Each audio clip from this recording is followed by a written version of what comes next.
First of all thank you sir. शंख प्रक्षालन मी आधीही केलं होतं, म्हणजे खूप वर्षापूर्वी लग्न होण्याच्या आधी मी केलेलं.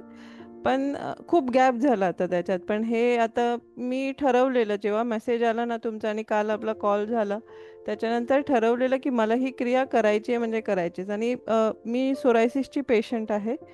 तर सोरायसिस माझा आता 95% हील झाला आहे, बिकॉज ऑफ मेडिसिन, पंचकर्म हे सगळं करून आणि आपलं डेली फॅट लॉस योग साधना करून, फेस योगा करून वगैरे खूप असा क्युअर झाला आहे माझा. तर मला आजची ही शंख प्रक्षालन करण्यामागे उद्देश असा होता की मला सकाळी सकाळी उठल्या उठल्या पित्त येतं.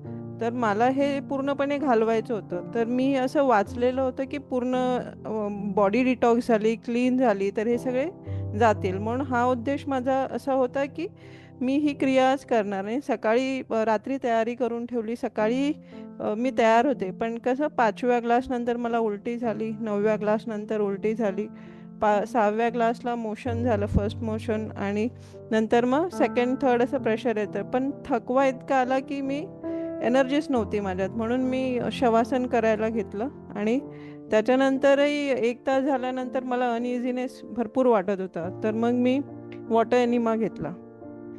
आणि त्याच्यानंतर जे रिलॅक्सेशन मिळालं मला, एकदम एम्प्टीनेस जे झालं, जे म्हणजे आपण बोलतो येलो वॉटर नंतर क्लिअर वॉटर, तर ते एनिमा घेतल्यानंतर माझं फुल क्लीन झालं. I am so empty from inside.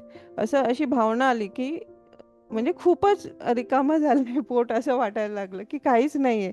आणि हा एक्सपिरियन्स जेव्हा म्हणजे तुम्ही हसाल, मी जर ही उपाधी दिली त्याला, की जेव्हा डिलिव्हरी झाल्यानंतर पोट एकदम जसं रिकामी झालं माझं तसं आज मला वाटलं की माझं पोट खूपच रिकामी झालंय.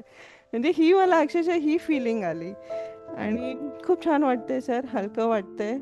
आणि आता योग निद्रानंतर तर खूप रिलॅक्स आणि खरंच आनंदी वाटतंय. Thank you sir, thank you.